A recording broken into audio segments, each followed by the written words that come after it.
92번 탕자의 비유입니다. 예수님께서 이 땅에 오셔서 가장 관심을 가졌고 사랑하신 대상이 누구일까요? 의인일까요? 아니면 지식인일까요? 그러니까 성경을 보다 보면 예수님께서 가장 관심을 가졌던 사람들은 바로 죄인들이었습니다. 세상적으로 이야기하면 탕자들이었습니다. 그 당시 죄인들은 사회적으로 인간 대접을 받지 못하였고 항상 소외되었던 어떻게 보면 고립된 사람들이었습니다. 근데 예수님께서 그 죄인들의 친구가 되었고 그들과 교제하셨습니다. 예수님께서 왜 이렇게 죄인들과 교제하고 죄인들의 친구가 되었을까라는 겁니다.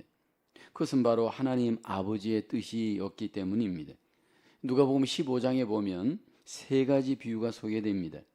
잃어버린 양을 찾는 비유, 잃어버린 드라크마를 찾는 비유, 그리고 탕자의 비유입니다. 오늘 이 본문을 보면 예수님께서 죄인들을 영접하시고 죄인들과 교제하시는 그 지도 가운데 지도자들에게 이렇게 비난을 받을 때 하신 비유의 말씀입니다. 오늘 우리에게는 탕자의 비유로 알려져 있고, 이 탕자의 비유에서 탕자는 아버지의 집을 떠났다가 결국 다시 아버지의 집으로 돌아옵니다.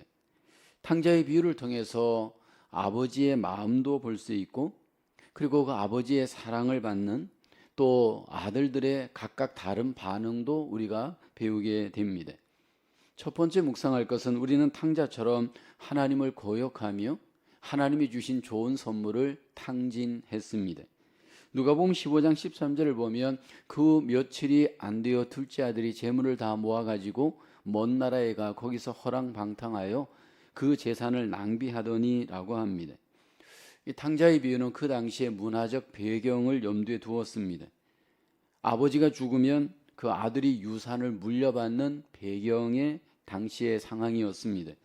이 둘째 아들은 아버지의 재산을 미리 물려달라고 요구하여서 미리 받게 됩니다. 그리고 그것을 갖고 이제 아버지를 떠나게 되어집니다.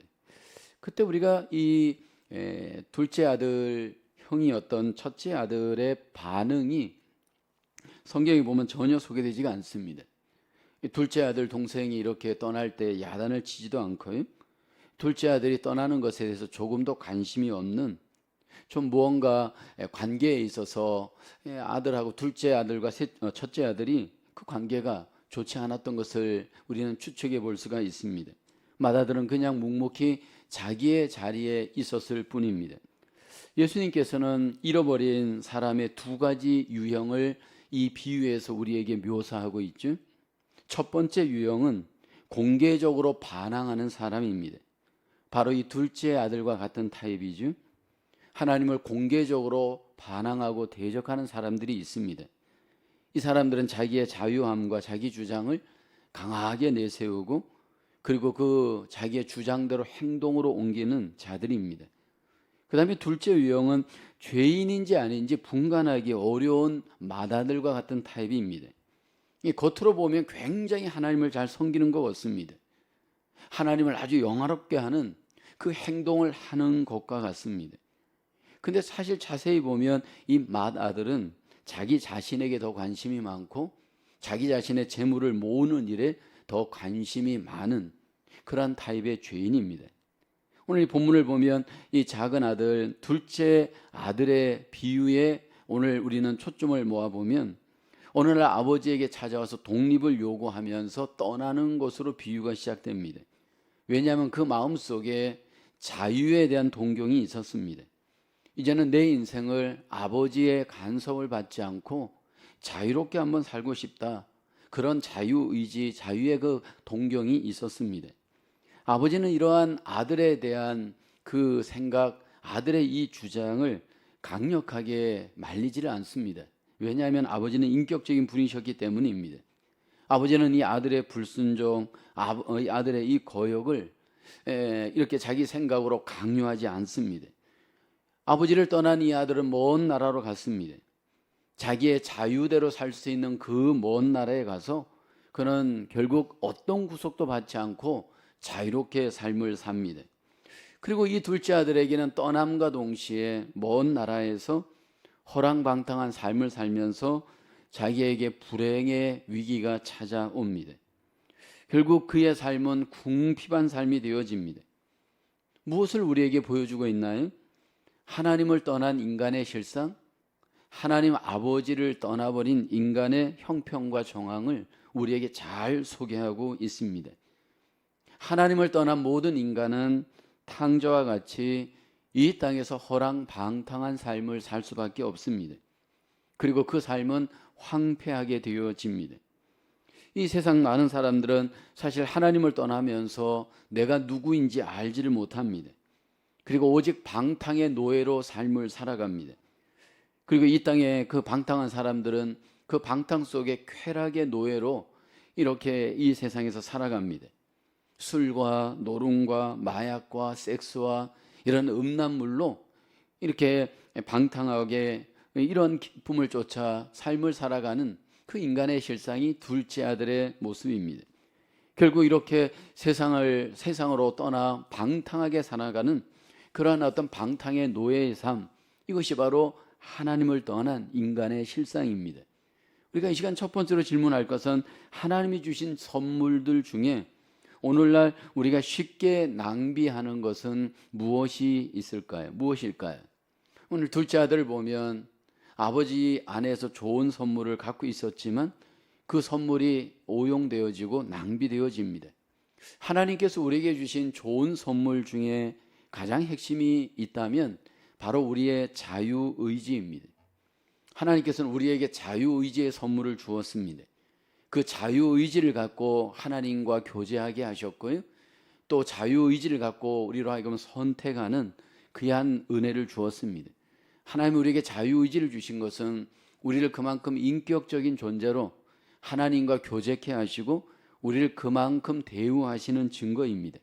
그것이 우리로 하여금 하나님과의 교제를 풍성하게 하고 하나님과의 관계가 온전할 수 있도록 우리에게 주신 선물입니다.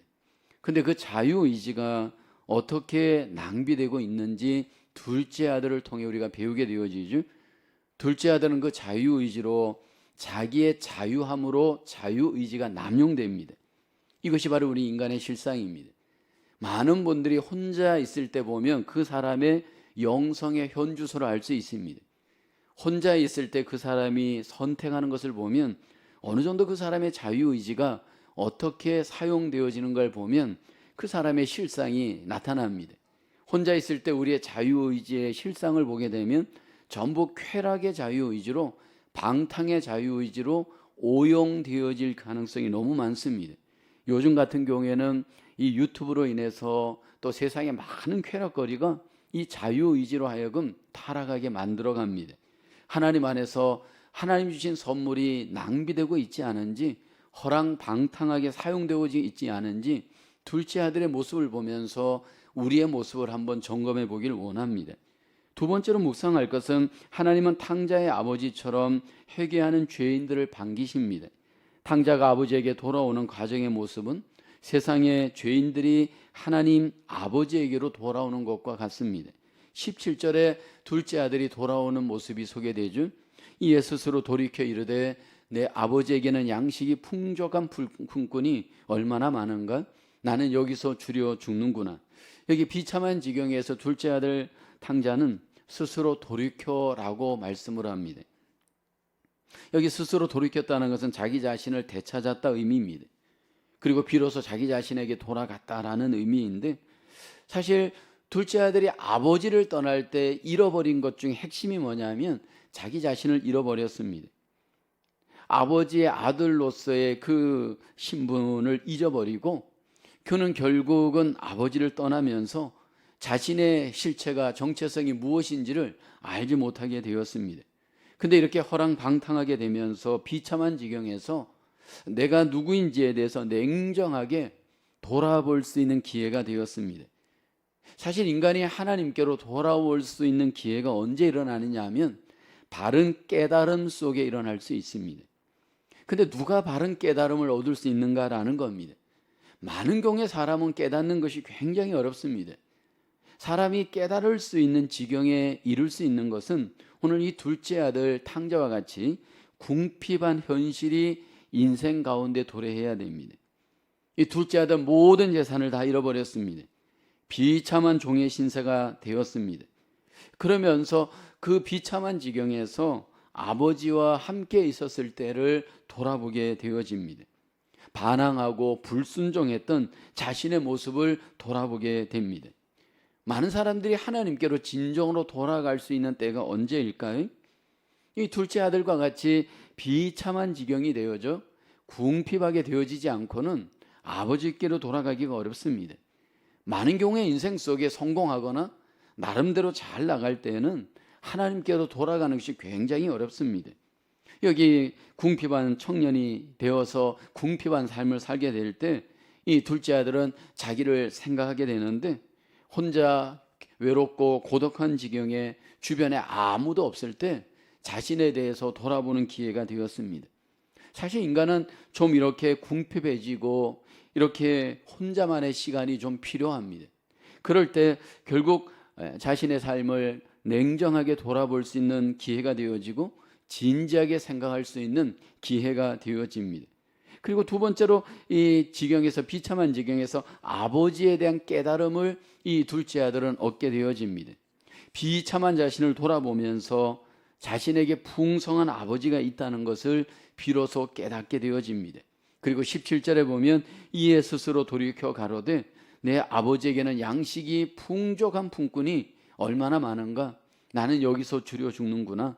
비참한 자기를 보면서 풍성한 아버지를 돌아보면서 깨닫게 되어집니다. 그리고 그 아버지에게 있는 풍성한 것들, 그 아버지와 자기와의 관계 속에서 누렸던 그 모든 은혜와 사랑을 비로소 이 둘째 아들은 돌아보게 되어집니다. 그리고 난 뒤에 마음의 결단을 합니다. 그리고 아버지께로 돌아갑니다. 20절에 보면 이에 일어나서 아버지께로 돌아가니라. 여기 이 둘째 아들의 돌아가는 모습은 우리에게 회개를 보여주고 있습니다. 먼 나라로 떠났다가 다시 아버지께로 돌아가는 이 둘째 아들의 모습이 회개의 모습입니다. 그리고 이 탕자가 아버지께로 돌아갈 때 그 아버지의 모습이 소개되어지죠. 20절에 보면 아직도 거리가 먼데 아버지가 그를 보고 측은히 여겨 달려가 목을 안고 입을 맞춥니다. 여기 아직 거리가 멀었습니다. 그런데 누가 먼저 여기 상대방을 발견하느냐면 아버지가 먼저 둘째 아들을 보게 됩니다. 이 아버지는 바로 하나님을 의미하고 하나님이 먼저 우리를 보신다라는 겁니다. 하나님께서 우리가 하나님께로 돌아갈 때 우리의 연약하고 부족하고 상하고 찢겨진 모습을 하나님이 먼저 바라보십니다. 이제 아버지는 그 탕자를 보고 달려가서 목을 안고 입을 맞춥니다. 그리고 내 사랑하는 아들이 돌아온 것을 너무너무 기뻐하는 나머지 그 아들에게 입을 맞추면서 내가 너를 받아들인다, 너는 나의 아들이다, 그렇게 영접하고 회복을 하십니다. 그리고 모든 죄를 묻지 않잖아요. 그냥 모든 죄를 용서해 주십니다. 조금도 잘못한 것에 대해서 추궁을 하거나 책망하지를 않습니다. 이것이 하나님 아버지의 우리를 향하신 모습입니다. 아버지는 아들을 맞이할 때 어떤 조건을 갖고 길티를 하지를 않습니다. 그냥 무조건적으로 맞아주시고 목을 안아주시고 입을 맞추고 옷을 입히고 음식을 먹이고 그냥 아들로서 조건 없이 받아주십니다. 그러면서 주님께서 이 비유를 말씀하시면서 이렇게 말씀을 합니다. 누가복음 15장 7절에 보면 죄인 한 사람이 회개하면 하늘에서는 회개할 것 없는 의인 99으로 말미암아 기뻐하는 것보다 더하리라. 또 10절에 보면 이렇게 말씀하죠. 내가 너희에게 이르노니 이와 같이 죄인 한 사람이 회개하면 하나님의 사자들 앞에 기쁨이 되느니라. 여기 아들이 돌아올 때, 여기 회개할 때 무조건적으로 기뻐했던 아버지의 모습, 하나님의 모습입니다. 하나님께서 우리가 회개할 때, 하나님께로 돌아갈 때 아무 조건 없이 우리를 무조건 은혜로 맞아주시고 용서해 주시고 우리를 사랑하여 주시는 줄로 믿습니다. 쾌천 2번입니다. 하나님은 우리를 어떻게 대해 주시나요? 하나님과 우리와의 관계를 잘 보여주는 것이 오늘 둘째 아들을 대면하는 아버지의 모습입니다. 이 탕자의 아버지가 탕자를 맞이하였던 그 모든 마음, 또 모든 행동, 모든 관계가 하나님이 바로 우리를 어떻게 대해 주시는지에 대한 가장 잘 표현해 주는 모습입니다. 일단 죄에 대해서 추궁하거나 죄를 정죄하거나 죄에 대해서 주님께서 하나님께서 우리에게 이것을 정죄하지 않습니다. 그리고 우리의 모든 죄에 대해서 용서하시고 영접해 주시고 환대하여 주시고 우리를 품어 주시는 하나님 아버지이십니다. 회개하는 자기의 자녀를, 자기의 백성을 무조건적인 은혜와 사랑으로 맞아주시는 그 하나님이 우리의 하나님이고 우리의 아버지가 되시고 저와 여러분들과 관계하시는 하나님이신 줄로 믿습니다. 세 번째로 우리가 묵상할 것은 이제 맏아들의 문제입니다. 어떤 사람들은 맏아들처럼 하나님의 은혜에 분개하며 종교적 간습에만 집착합니다. 오늘 우리가 가장 주목해서 봐야 될 이 비유의 사실 핵심은 이 큰 아들의 모습입니다. 오늘 28절에 보면 그가 노하여 들어가고자 하지 아니하거늘, 여기 보면 아버지가 나와서 고난데 아버지께서 대답하여 이르되 내가 여러 해 아버지를 섬겨 명을 어김이 없거늘 내게는 염소 새끼라도 주어 나와 내 벗으로 즐기게 하신 일이 없더니, 여기 지금 탕자의 비유에서 이 첫째 아들은 의의 모습을 우리에게 보여줍니다. 탕자가 집으로 돌아왔을 때 아버지 집에서 잔치가 벌어졌습니다. 집에 있었던 큰 아들은 밖에 갔다 들어오면서 이 잔치 소식을 듣게 되고 보게 됩니다. 근데 그는 잔치를 보고 전혀 기뻐하지 않고 오히려 분노하고 불평을 합니다. 우선 크게 분노하는 이유가 있죠. 그 아버지의 판단, 행동이 못마땅했고 또 동생의 행동도 못마땅했습니다. 일단 아버지에 대해서 이렇게 얘기를 해야죠. 내가 여러 해 아버지를 섬겨 명을 어김이 없다, 이렇게 말합니다. 그 다음에는 내게는 염소 새끼라도 주어 여기 보면 나와 내 벗으로 즐기게 하신 일이 없다, 이렇게 이야기를 합니다. 여기 아버지는 이 큰 아들이 분노하고 이렇게 불평을 터뜨리자 내 아들이, 내 동생이 죽었다가 살아 돌아온 것을 우리가 기뻐하는 것이, 즐거워하는 것이 마땅하지 않느냐 설득을 합니다. 사실 어떻게 보면 탕자의 비유에서 집을 나간 탕자보다 집 안에 있었던 이 큰 아들이 사실 더 문제가 있는 탕자입니다. 겉으로 보기에는 집을 나간 탕자, 둘째 아들이 아버지의 명을 크게 어긴 것처럼 보입니다. 근데 집 안에 있는 이 큰 아들이 어떻게 보면 아버지를 더 거역하고 어기는 모습입니다. 이 두 아들의 모습은 각각 다른 방식으로 아버지의 사랑을 받아들이지 못하였습니다. 여기 집을 나가지 않았던 맏아들은 스스로 선한 의로운 행동으로 아버지의 사랑을 거부합니다. 집을 나간 둘째 아들은 집을 나간 나쁜 행동으로 아버지의 사랑과 담을 쌓았습니다. 집안에 있었던 형은 집안에 있으면서 선한 행동으로 자기의 권리를 주장합니다. 자기의 의로움을 내세웁니다. 사실 이 큰 아들은 바로 유대인들, 바리새인들을 염두에 둔 것입니다. 자기의 의를 앞세우면서 자기의 어떤 선한 행동을 앞세우면서 하나님 앞에, 주님 앞에 권리를 주장하는 이 큰 아들의 모습, 사실 이게 이 비유의 가장 주님께서 말씀하시고자 하는 핵심일 수 있습니다. 그리고 결국 이 큰 아들은 관계에 실패하잖아요. 결국은 아버지와의 관계도 실패하고요. 그리고 둘째 동생과의 관계에도 실패하게 됩니다. 예수님의 탕자의 비유는 죄인의 두 가지의 유형을 우리에게 보여줍니다. 작은 아들처럼 대놓고 거역하는 그 보이는 죄가 있고요. 큰 아들처럼 보이지 않게 속에서 골마 터지는 죄를 범하는 죄인이 있습니다. 근데 이 두 종류의 죄인 중에 누가 더 문제냐면, 겉으로는 착한 척 의인인 것처럼 선한 종교적 행위를 행하면서 그 마음속으로는 관계에 실패하고 대적하고 거역하는 큰 아들의 이 문제가 더 큰 죄일 수 있음을 우리에게 보여줍니다. 그리고 이 두 아들을 대변하는 아버지의 모습을 보게 되면 끝까지 은혜로 시작하여 은혜로서 두 아들을 대면합니다. 작은 아들도 은혜로 대하고 큰 아들도 은혜로 대합니다. 교만하여서 집을 나갔던 둘째 아들, 교만함으로 집안에 있어서 아버지를 대적하였던 그 큰 아들, 다 아버지는 은혜로서 그들을 대면합니다.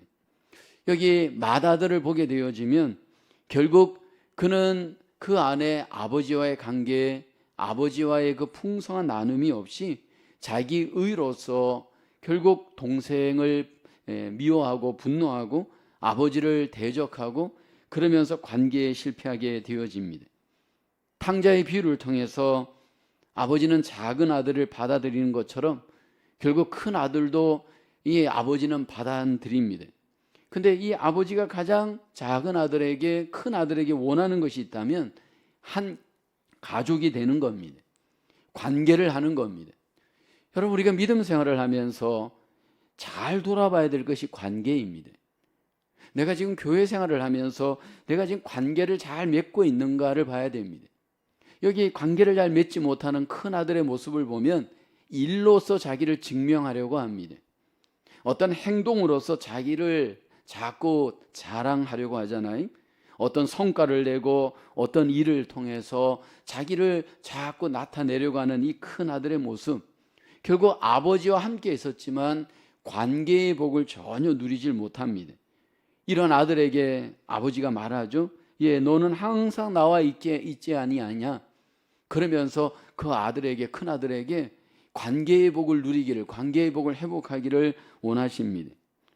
탕자의 비유를 통해서 우리가 돌아봐야 될 것은 하나님이 우리에게 은혜를 베풀어 주시고 그 은혜가 우리 안에서 풍성하게 누리기를 원합니다. 내가 교회 생활을 할 때 은혜를 누리는 자의 특징이 있잖아요. 그 사람은 남을 정죄하지 않습니다. 남을 대적하고 거역하고 공격하지 않습니다.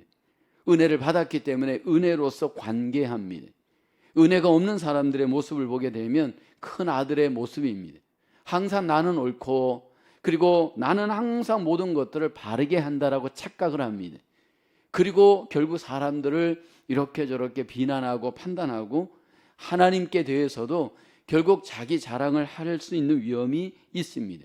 이게 오늘 본문의 큰 아들입니다. 하나님께서는 우리에게 무조건적인 은혜로 무조건적인 사랑으로 우리 가운데 일하시고 우리 가운데 하나님의 그 놀라우신 은혜를 베푸시는 줄로 믿습니다. 하나님의 자녀 안에서 저와 여러분들에게 주신 그 은혜, 그 사랑을 누리면서 관계하면서 하나님과 이웃들과 관계할 수 있는 저와 여러분 되어야 할 줄로 믿습니다. 쾌천 3번입니다. 하나님을 향한 마음을 닫으면 하나님의 용서를 발견하고 돌아온 죄인들을 향한 마음까지 닫게 됩니다. 구체적으로 어떤 경우들이 있을 수 있습니까? 여기 둘째 아들이 돌아왔을 때 큰 아들이 오히려 분노하잖아요. 그리고 오히려 정죄하잖아요. 이것이 바로 오늘 우리의 모습이 될 수가 있습니다. 우리가 하나님의 그 놀라우신 사랑을 받고 용서를 우리가 받았는데도 불구하고 또 다시 하나님께 돌아와서 용서를 받는 둘째 아들과 같은 사람들이 왔을 때 그들을 반기기보다는 알게 모르게 우리가 우리의 의를 앞세워 그들을 정죄하고 판단하고 공격할 수 있는 위험이 우리에게 있습니다. 항상 우리가 마음을 열고 하나님이 주신 은혜, 하나님께 받은 그 사랑을 기억하며 새 가족들, 전도 대상자들, 또 우리의 이웃들을 항상 우리가 바라볼 수 있기를 원합니다. 하나님이 주신 그 은혜와 사랑이 우리에게뿐만 아니라 우리의 이웃들에게도 적용될 수 있음을 우리가 은혜로 믿음으로 바라봐야 할 줄로 믿습니다. 오늘 탕자의 비유를 통해서 작은 아들, 큰 아들은 곧 우리의 모습이고 그 아버지는 바로 우리의 하나님이십니다. 하나님이 궁극적으로 우리에게 기대하시는 것은 우리가 하나님께로 돌아가는 것입니다. 하나님께로 돌아가기를 원한다는 것은 관계를 회복하기를 하나님은 원하십니다. 하나님과의 관계를 회복하기 위해서 하나님께서 먼저 우리에게 원하시는 것은 하나님께로 돌아가 아버지 되심을 인정하고 우리가 그 아들 되심을 인정하고 그 하나님께 관계가 회복되어지는 그 은혜, 그 믿음을 하나님 우리에게 기대하시는 줄로 믿습니다. 우리가 자칫 교회 생활, 믿음 생활 일만 하고 내 어떤 행동을 앞세우면서 하나님과의 관계, 이웃과의 관계가 우리가 밀어나고 어리석은 관계가 되지 않길 원합니다. 하나님이 우리에게 주신 은혜, 하나님이 우리에게 베푸신 그 사랑을 그 하나님 나라에서 잔치처럼 누리면서 하나님과 우리와의 삶이 더욱더 아름다운 자녀의 삶으로 아버지와의 관계 속에서 풍성히 누려가시는 저와 여러분 되어지기를 주님의 이름으로 축원합니다. 기도하겠습니다. 은혜가 풍성하신 하나님, 우리를 자녀로 삼아주시고 날마다 사랑 안에서 우리를 인도하시고 우리를 축복하심을 감사합니다. 우리가 이 땅을 살아갈 때 하나님께 받은 그 은혜와 그 사랑으로 우리의 이웃들과 관계하며 용서하며 사랑할 수 있는 저희들 되게 도와주시옵소서. 우리의 마음을 하나님 은혜로 충만케 하시고 그 은혜 안에서 우리의 관계가 은혜의 관계로 이웃들과 하나님과 관계 맺으며 날마다 살아내 드릴 수 있는 저희들 되도록 인도하여 주시옵소서. 2024년 한 해에도 하나님의 은혜를 풍성히 누리는 은혜의 한 해, 기쁨의 한 해가 되어질 수 있도록 우리의 삶을 인도하여 주시옵소서. 이 시간도 우리와 함께해 주심을 감사하고 우리 주 예수 그리스도의 이름으로 기도하옵나이다. 아멘.